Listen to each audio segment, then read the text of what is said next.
Net du Togo, une vision sur l'actualité togolaise et sur le monde.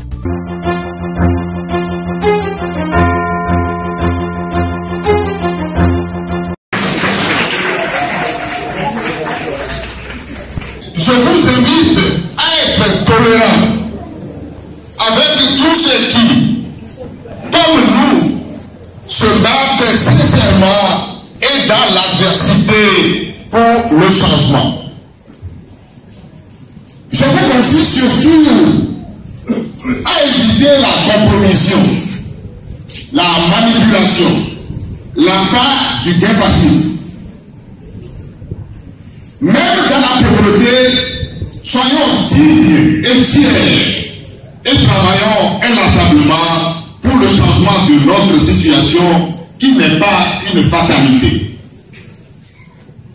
Mesdames, Messieurs, nous venons d'entrer il n'y a pas longtemps dans la nouvelle année 2023 et nous continuons d'évoquer avec ferveur Dieu le Tout-Puissant, le maître absolu de toute situation, afin que l'amour, le pardon, l'harmonie, la cohésion sociale deviennent des réalités dans notre pays.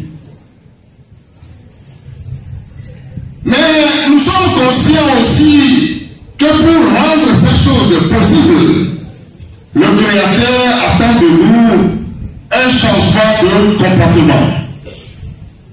Un adage de chez nous dit à cet effet que, je cite, « Si tu fais l'effort de mettre la charge sur tes genoux, Dieu te la mettra sur la tête. » Fin de citation. Dans le court message de vœux que je vous avais adressé à l'occasion du Nouvel An, je disais que pour résoudre les problèmes qui nous assaillent et que nous connaissons, nous devons manifester plus d'engagement pour la cause de notre nation. Nous devons faire preuve de plus de tolérance et de pardon, de plus de compassion, de plus d'humilité, de plus de confiance en nous-mêmes et de plus d'espérance en Dieu, maître suprême de toute réussite. En effet, notre cher pays, le Togo, va mal, très mal. Et c'est un euphémisme de dire que notre tissu social est en lambeaux. Même si les tenants du pouvoir, dans leur stratégie d'endormissement et de manipulation des populations, tentent de nous faire croire que, de manière artificielle, que nous sommes au pays des merveilles.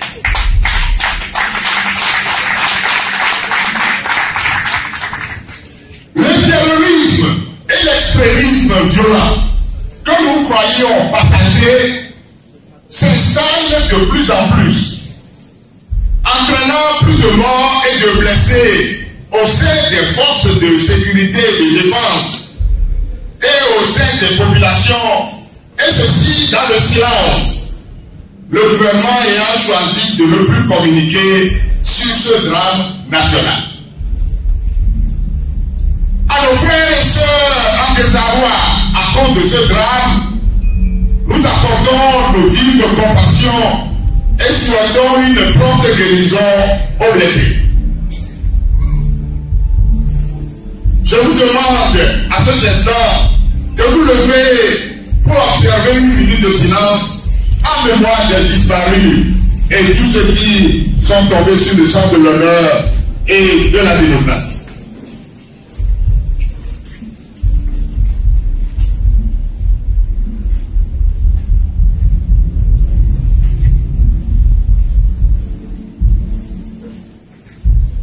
Merci.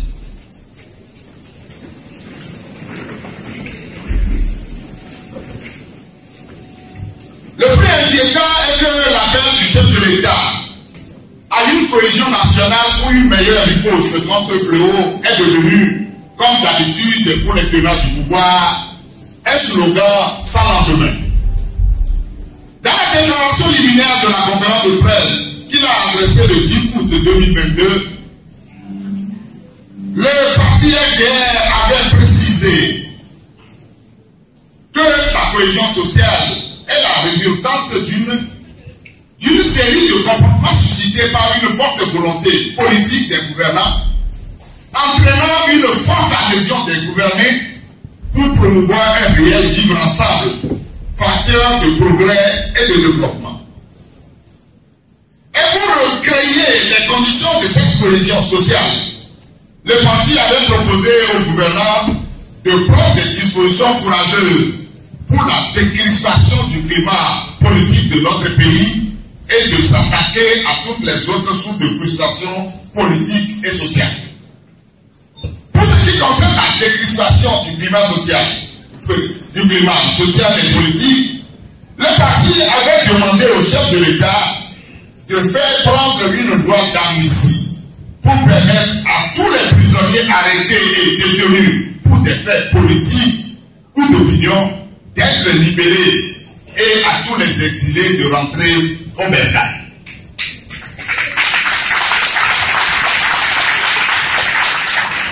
À ce jour, aucune mesure n'a été prise et rien ne laisse présager une quelconque disponibilité du chef de l'État en ce sens.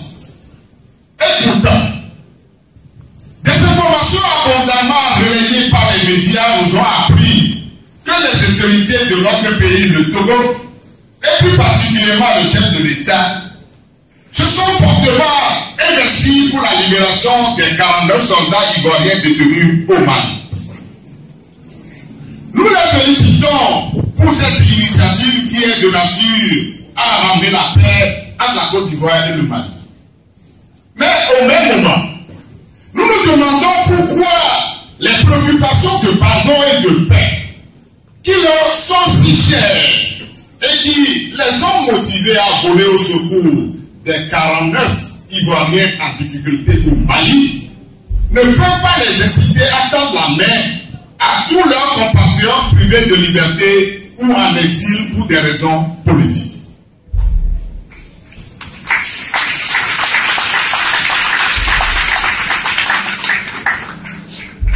Pour banaliser ces questions cruciales pour la paix dans notre pays, nous les entendons souvent déclarer de manière cynique qu'il n'y a pas de prisonniers politiques au Togo. Nous nous demandons alors si Pachanya Simbe, Dimori, Jean-Paul Omolu et autres actuellement en prison, si puis Achada, Abelone Fantoro, Monseigneur Kodro et autres en exil, le sont pour avoir volé, détruit ou pour avoir estorqué quelqu'un.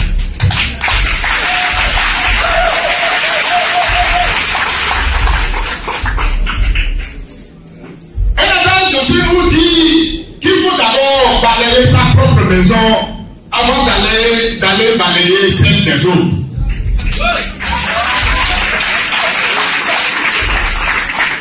Une générosité à l'extérieur sans manifestation de la même ouverture à l'intérieur n'est que tromperie.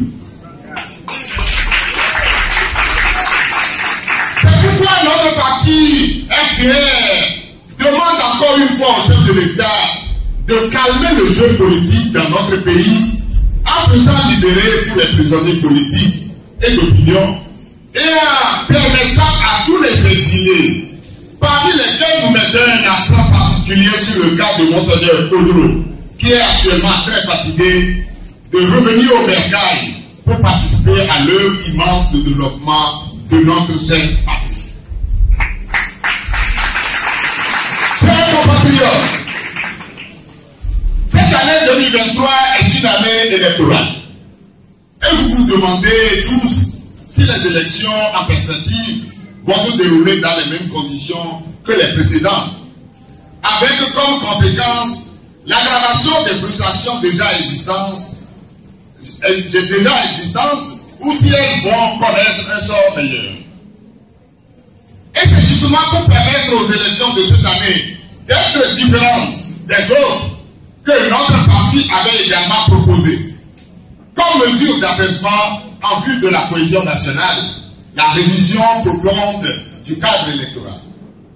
Le parti FDR avait rappelé à cet effet aux gouvernants que les crises politiques profondes dans notre pays sont le fait des élections organisées dans la fraude, avec un cadre électoral taillé sur mesure, entraînant des contestations qui accroissent la division. Et c'est ce qui explique que beaucoup de nos compatriotes perdent de plus en plus foi à ces élections et à la chose publique. Le parti a donc proposé, au-delà du pouvoir, de rétablir l'équité dans l'organisation des élections pour donner une égale chance à tous en revisant de manière profonde le cadre électoral, en renonçant à la fraude, à la tricherie et à la manipulation des résultats. La réponse à cette proposition est venue du chef de l'État dans son message de Nouvel An à la nation, dans lequel il a claironné que les élections vont se dérouler sur la base du consensus trouvé au CNAP.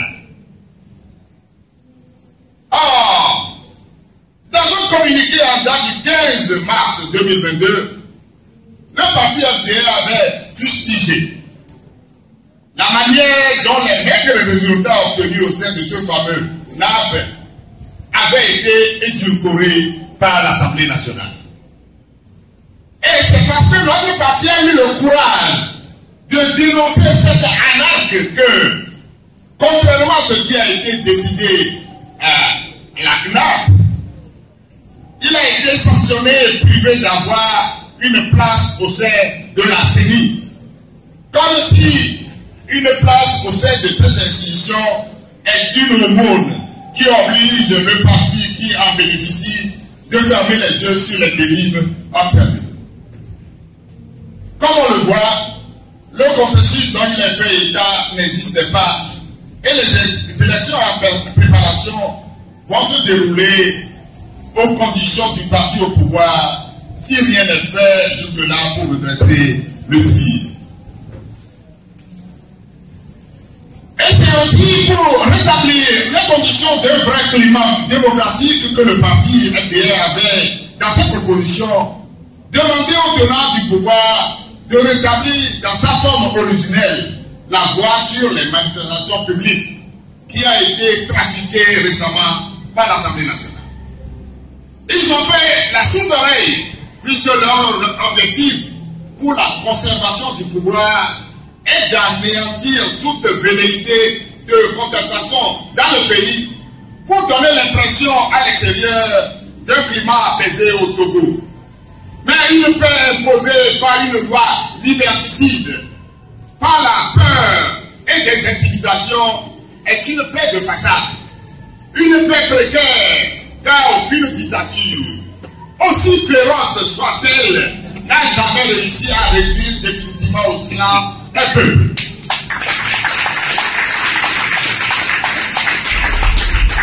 Et notre vaillant peuple ne peut continuer à se résigner indéfiniment lorsqu'il est privé du droit de se choisir librement ses dirigeants, lorsqu'il est étouffé dans ses revendications les plus élémentaires, et surtout lorsque les ressources nationales, qui sont la propriété de nous tous, sont gérées dans l'opacité la plus absolue au profit uniquement de certains privilégiés. En effet, c'est la même mise outrancière de la minorité rapace sur nos richesses nationales. C'est la gestion chaotique des ressources de notre pays, caractérisée par un enrichissement sans limite d'une minorité, entraînant des inégalités criardes entre les possédants, repus et insatiables, et des déshérités en base de survie qui sont les causes principales du mal togolais. Beaucoup de cas de corruption, de pillage et de détournement de nos biens publics sont aujourd'hui connus et les médias continuent d'en parler abondamment. C'est le cas notamment des fonds alloués à la construction de la route de Lomé-Bougan en Fouet, celui de la dilapidation des fonds consacrés à l'organisation de la CAN 2013, celui relatif au scandale financier dénommé Petrolgate. Mais ces révélations n'ont nullement ébranlé le régime pour l'amener à mettre fin à cette déprédation. Bien au contraire, les journalistes qui font leur devoir de veille citoyen sont plutôt pris pour cible, menacés et condamnés avec la suspension de leurs organes de presse. Si le gouvernement a tout fait pour étouffer ces cas de détournement en niant leur existence, Dieu est grand, il a été rattrapé et mis à nu par le récent rapport de la Cour des comptes sur le fonds de riposte et de solidarité publique 2019.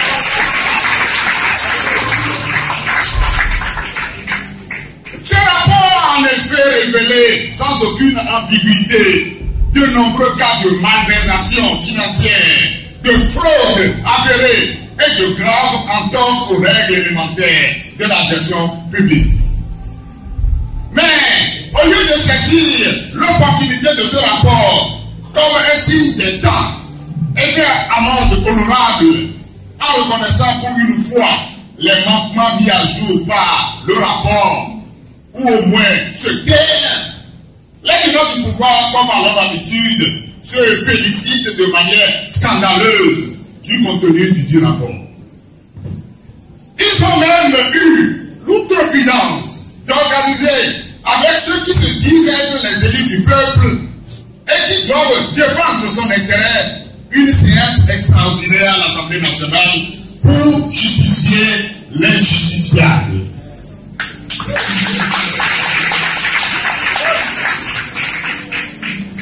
À titre d'illustration, ils disent avoir commandé dans une 500 tonnes de riz pour 8,726 milliards pour constituer un stock de sécurité. La Cour des comptes a classé cette commande dans les cas de non-conformité car il y a une absence totale d'une lettre de commande ou marché ou d'autres documents justifiant l'engagement de l'État dans ce processus d'acquisition des riz et une absence de PV de réception du riz. Comment alors, dans ces conditions, on peut savoir si les tonnes de riz ont été réceptionnées? Et si tout le stock a été réceptionné, est-ce qu'il a été entièrement vendu? Si oui, où se trouve l'argent de la réserve? Sinon, où se trouve le stock invendu?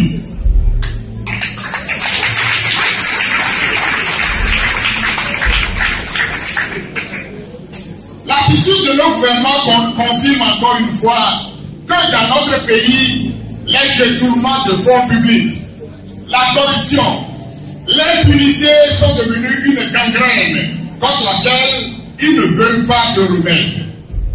Et pour aviser l'opinion nationale et internationale, ils s'amusent à mettre en place des mécanismes trompe-l'œil sans aucune perspective de résultat contre ces fléaux. On assiste alors à la théâtralisation de la lutte contre la corruption, comme l'a titré le journal La Manchette dans sa parution du 15 février 2023. Notre pays possède des ressources minérales commercialisables comme les phosphates, le fer, le calcaire, le marbre. Il est aussi mentionné la bauxite, l'uranium, la chromie, l'or, le diamant, des réserves de pétrole en offshore. Mais, par le fait de la prédation, la contribution à l'économie nationale des ressources minières exploitées est aujourd'hui presque nulle. Plus dramatique, les préfectures dans lesquelles ces ressources sont exploitées sont laissées pour compte. Et ce n'est qu'en période électorale que le gouvernement leur fait un clin d'œil par des opérations de charme, comme quelques kilomètres de pistes rurales, quelques villages électrifiés, en attendant des populations une reconnaissance envers le chef de l'État qui est présenté comme le magnanime donateur, comme si ces populations n'ont pas droit à des infrastructures de base. La mauvaise gestion caractérisée de nos ressources entraîné l'aggravation de la pauvreté que chacun de nous constate au quotidien par les difficultés réelles de beaucoup de nos compatriotes à subvenir à leurs besoins les plus élémentaires, surtout se nourrir, se soigner, avoir une éducation de qualité. Cette prévarication qui devient endémique a entraîné aussi des conséquences catastrophiques sur nos infrastructures de base qui sont aujourd'hui dans une situation de délabrement avancé. En effet, notre système éducatif est handicapé et inadapté. Avec universités et écoles supérieures qui sont des usines de fabrique de chômeurs. Notre système sanitaire est totalement délabré. Avec des hôpitaux publics que la plupart de nos concitoyens qualifient de mouroirs. Les cliniques privées sont devenues le refuge pour ceux qui ont un peu de moyens, mais les autres, c'est-à-dire les plus pauvres, qui constituent la grande masse, sont laissés pour compte. Notre pays, le Togo, est devenu une jungle dans laquelle ce sont ceux qui ont réussi à entrer dans la coterie qui profitent indûment de nos richesses nationales, et tous les autres, considérés par les prédateurs comme des citoyens entièrement à part, doivent apprendre à se débrouiller eux-mêmes et la plupart du temps sans réelle perspective d'avenir. L'ignominieuse stratégie des tenants du pouvoir est de maintenir les populations dans la précarité pour mieux les asservir en période électorale ou pour les obliger à regagner leur rang, alors que l'ambition d'un vrai dirigeant devrait être une préoccupation permanente d'aider tous les citoyens à créer la richesse. Et plus chacun en crée, plus le pays devient riche. Mais chez nous, tous ceux qui refusent de se laisser entraîner dans le système de médiocrité actuel sont considérés comme des pestiférés qui n'ont droit à aucune facilité de l'État. Et pourtant, tous les Togolais, même ceux qui sont du parti au pouvoir, sont conscients que le pays va inexorablement dans le gouffre si la calamiteuse gouvernance actuelle se poursuit. Comment comprendre alors qu'au moment où la plupart des 117 communes créées pour aider les communautés de base à se prendre en charge manquent cruellement de moyens pour devenir viables, les tenants du pouvoir sont omnibulés par l'organisation d'élections régionales avec pour seule finalité la mise en place d'un Sénat qui, loin d'apporter une amélioration à la situation actuelle du pays, va au contraire l'aggraver. En effet, un pays sérieux ne doit faire que la politique de ses moyens. Et lorsque les communes ne fonctionnent pas, faute de moyens, il est saugrenu de chercher à mettre en place une autre institution qui a besoin, elle aussi, de moyens colossaux pour fonctionner. Alors, qu'en valeur ajoutée, son existence n'apportera rien de concret à l'économie publique. C'est pourquoi certains pays africains qui l'ont essayé avant nous l'ont finalement abandonné. Profitons de leur expérience pour arrêter, pendant qu'il est encore dans cette futilité, et réaffecter les ressources prévues à cet effet à l'amélioration de nos infrastructures et aux mairies pour consolider notre démocratie à la base. Les seules élections utiles qui valent la peine d'être organisées cette année sont les élections législatives.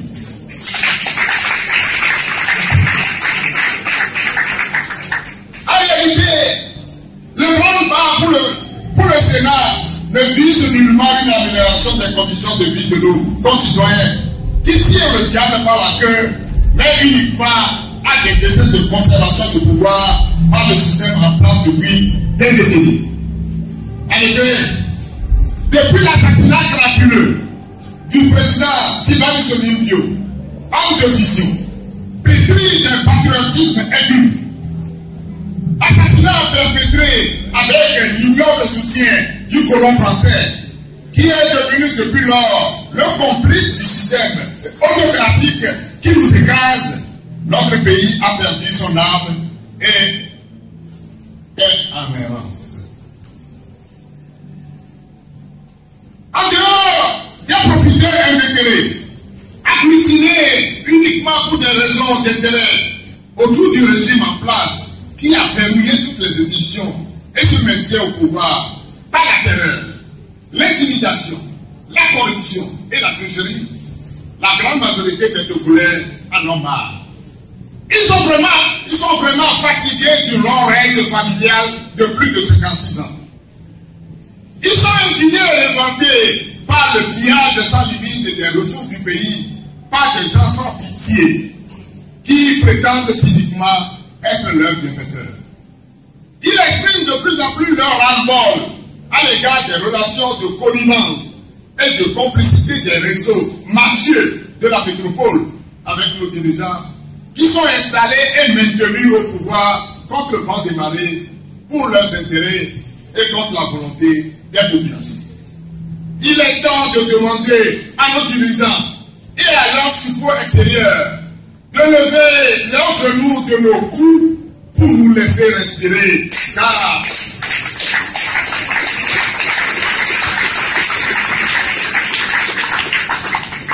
il dit donc qu'il est temps de demander à nos dirigeants, à leurs supports extérieurs, de lever leurs genoux de nos coups pour nous laisser respirer, car leur complicité abjecte étouffe la démocratie, assassine les libertés individuelles et collectives, favorise la privatisation et précipite notre pays dans la Bible.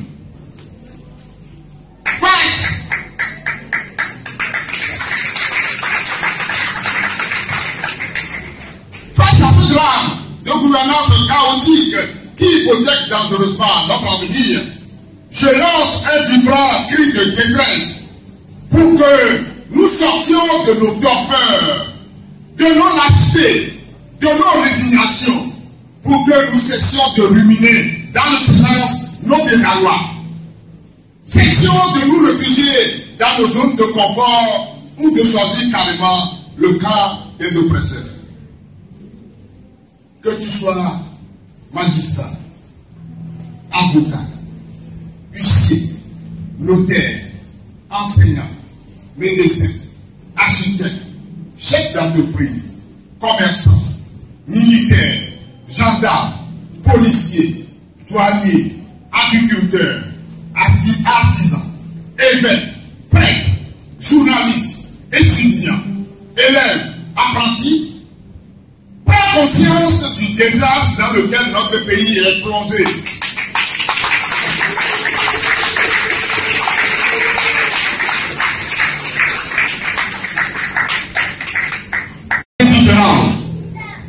La patrie a besoin de chacun de nous pour renaître. Ne reste donc plus en marge.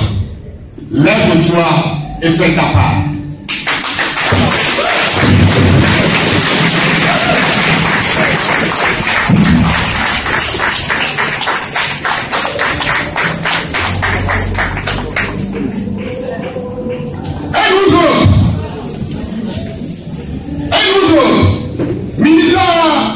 Politique, membres des organisations de la société civile et de la diaspora, faisons notre propre autocritique afin de reconnaître nos manquements et réorienter la lutte autrement.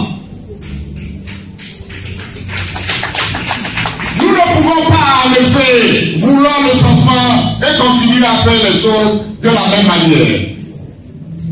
Cessons nos critiques stériles qui nous amène à ne voir le mal que chez nous. Enlevons les poudres dans nos yeux avant de demander aux autres d'enlever les pailles dans les leurs. Cessons nos commérages, nos médisances et nos méchancetés gratuites à vouloir la destruction de l'autre pour pouvoir émerger. Quelles que soient les fautes réelles ou supposées de l'autre, il peut encore apporter quelque chose à la lutte commune.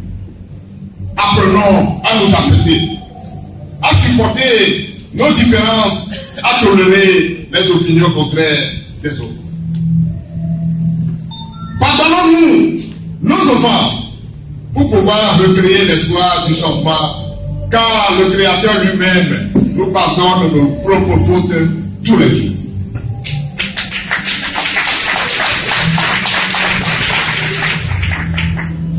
J'ai été séduit par un texte d'un compatriote qui s'appelle Guillaume Collor, qui a écrit quelque chose de beau.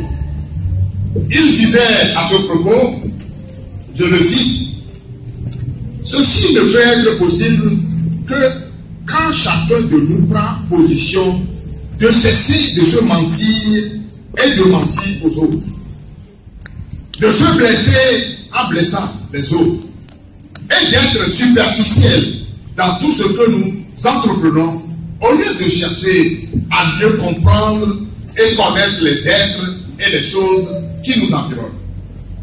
La force qui va acter le changement véritable réside en nous.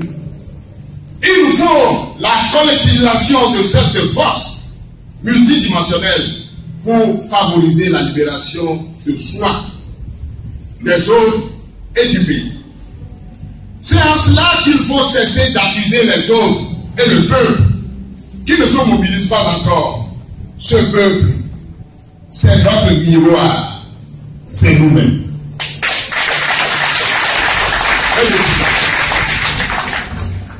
Le psychologue et écrivain français Jules Salomé disait, quant à lui, je le cite aussi, « La porte du changement ne peut s'ouvrir que de l'intérieur. Chacun en détient la clé. » Fin de citation. La vie n'est pas une course contre les autres, mais une expérience avec les autres.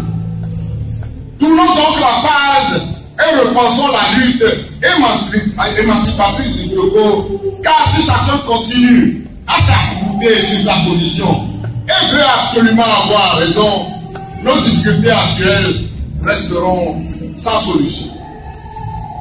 Nous sommes tous conscients que se mettre ensemble paraît aujourd'hui difficile, non seulement parce que les déchirures sont profondes, mais surtout parce qu'elles sont entretenues et alimentées chaque jour par certains, on ne sait à quelle fin. Mais face au désastre dans lequel les dirigeants plongent notre pays chaque jour, se remettre ensemble devient un besoin impératif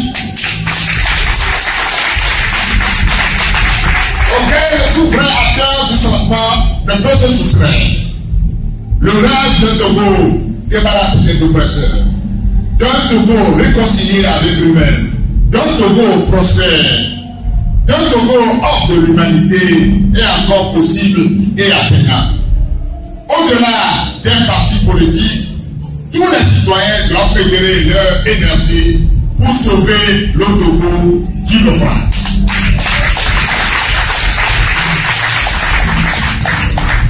Je lance donc un appel solennel à toutes les filles et à tous les fils de notre chère patrie, qu'ils soient dans le pays ou au sein de la diaspora, de se mobiliser massivement pour la constitution d'un grand mouvement citoyen en vue de l'édification d'un général.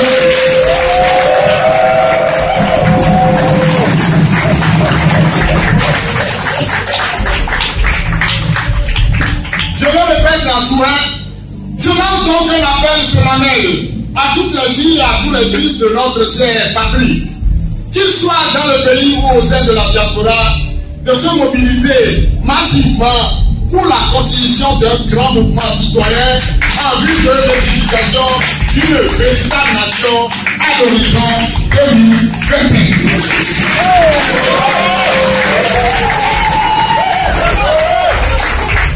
Que l'Éternel nous y aide et bénisse le Togo.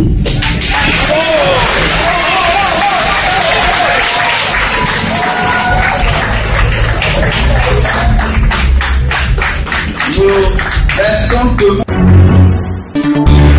La Gazette Gazette du Togo, une vision sur l'actualité togolaise et sur le monde. Rejoignez-nous sur le www.lagazettedutogo.com ou sur nos comptes Facebook, Twitter et YouTube. Pour tout contact, écrivez à contact@lagazettedutogo.com ou appelez le 92 80 88 53. La Gazette du Togo, c'est l'information en continu.